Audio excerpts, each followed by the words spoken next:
You're listening to the Small Business Show, a podcast available exclusively at focusmeireland.com, the website and news site for small and medium enterprises. You can leave your comments on the site there, or indeed contact us by email as well at focusme@mail.com. And Caelan, you're on Twitter as well. Yes, we are Focus Me Magazine on Twitter. We tweet quite a lot every day, so we love to have people contact us, tell us a little bit about your business, follow us, listen to our tweets, etc. Okay, speaking of telling people about their businesses, each week on the programme we're going to pay a visit to a business, or rather you're going to do it, Caelan, because you're young and fit and you like to get out and about, and we have a feature called Shop Floor, where you literally go out and visit people in their businesses on their shop floors. Tell us where you're going this week. This week I went out to Ponera Coffee out in Annacotty in Limerick, and they are one of only 4 coffee roasting houses in Ireland. I spoke to Jennifer Ryan, and one of the first things I noticed when I walked in was the aroma. One of the things that hits you just as you come through the door in here is the intense smell that you have. I mean, you have these huge sacks of coffee beans all about the place. It must give you, kind of a great feeling every time you walk into work every single day, to get that smell, to know that this is what you're going to be doing for the rest of the day. It does, and surprisingly, I don't get tired of it, and I don't not notice it. I do notice it more when I go outside and come back in after I've been roasting, and sometimes I'd go out to get something from my car, and I'd notice the smell that is being produced outside while I'm roasting, and I can understand why people would come in from the area and wander in for a cup of coffee. Now, you said yourself that you're one of only 4 real roasting houses in Ireland. Where did you get the idea to roast coffee beans? Because it's not an everyday business as you would imagine it. Well, we wanted to start our own business when we moved back to Ireland, and we looked at diverse businesses completely unrelated to coffee. We ran business plans on them and did some analysis, and when we did our market analysis and our business plans for coffee roasting, we realized that there really was a market, that it was a viable market, that the economics would stand up if we did it right.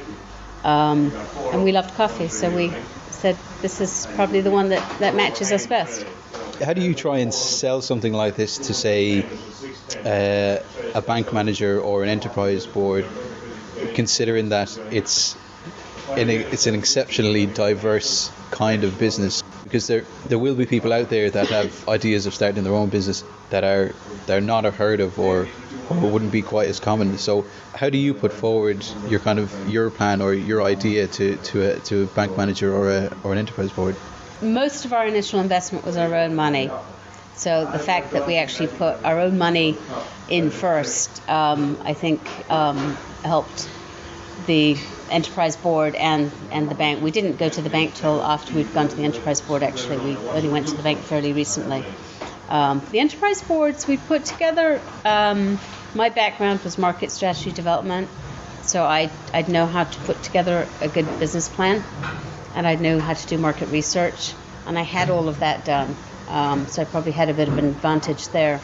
But as far as it being a business that they'd never ever had to evaluate before, I had to come up with a lot of statistics and research that could be verified. I had to quote a lot of sources. I had to get a lot of information from places. They knew it wasn't just, Jennifer and Tommy just making up these numbers or whatever. I had to kind of substantiate that. But I think because the research that we'd done proved to us that it would work, when we presented that and then we went through the financial side of it, and we did a presentation to the enterprise board in North Tipperary originally, they bought into it, and they haven't been disappointed. We've got actually a small box here with what's in this box? Connoisseur blend. It's a Java Blawan and an El Salvador blend of beans that were roasted yesterday. They'll be packed today. So they're medium roasted.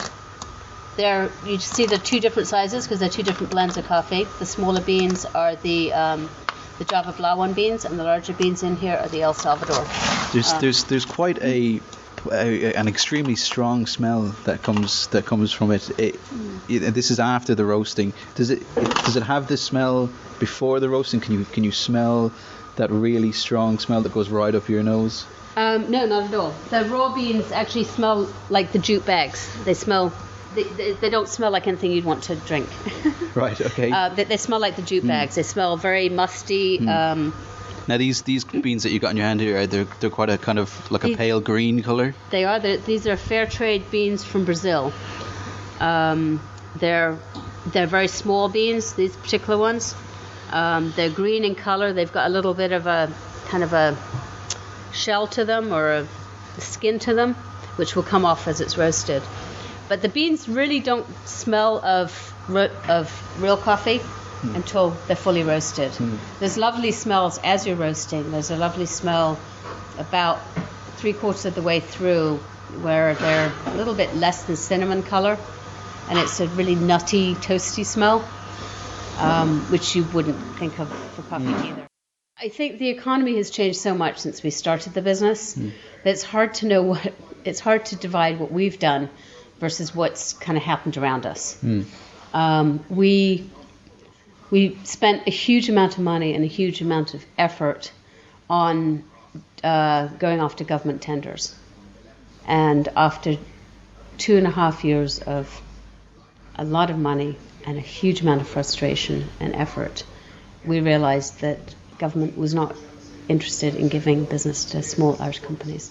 If you had, a government official in here, if you had the Minister for Finance, if you had, Minister for Trade and Enterprise, what would you say to him is the problem with the tendering process? I think they have no intention of giving the business to Irish companies. Why do you feel that way? Because we've tendered for a lot of them. We've been told that we had a superb offering.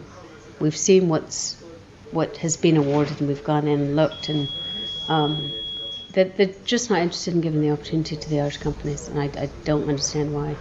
I mean, we're very price competitive. We've got a great product.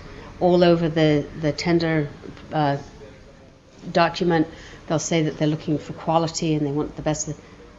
They've never once asked to try our coffee. So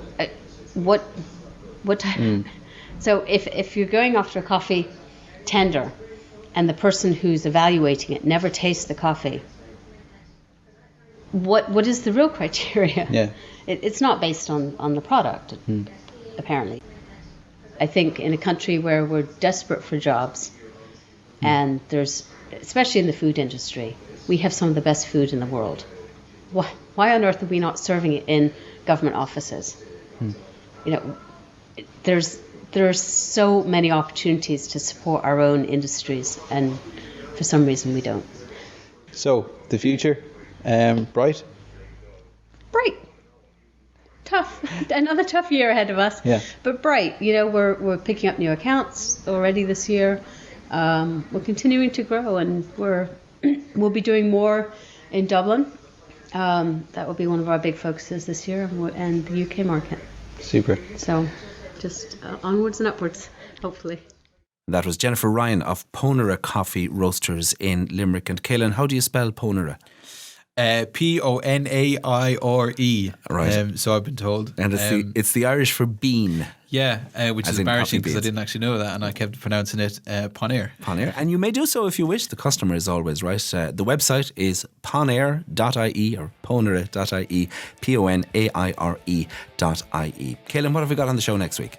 Next week, we've got a special report from Galway about employers for fair rates, an important issue for SMEs at the moment. And also, our company focus will be a company that's dealing with computer programs for dyslexia. We look forward to that. FocusMeIreland.com is the website. You're on Twitter as well, Caelan? Yeah, Focus SME Magazine on Twitter. And you can email the programme at focusme@mail.com. This programme is produced by Edgecast Media. My name is Conor Weenachan. And I'm Caelan Curran. Until next week, bye for now.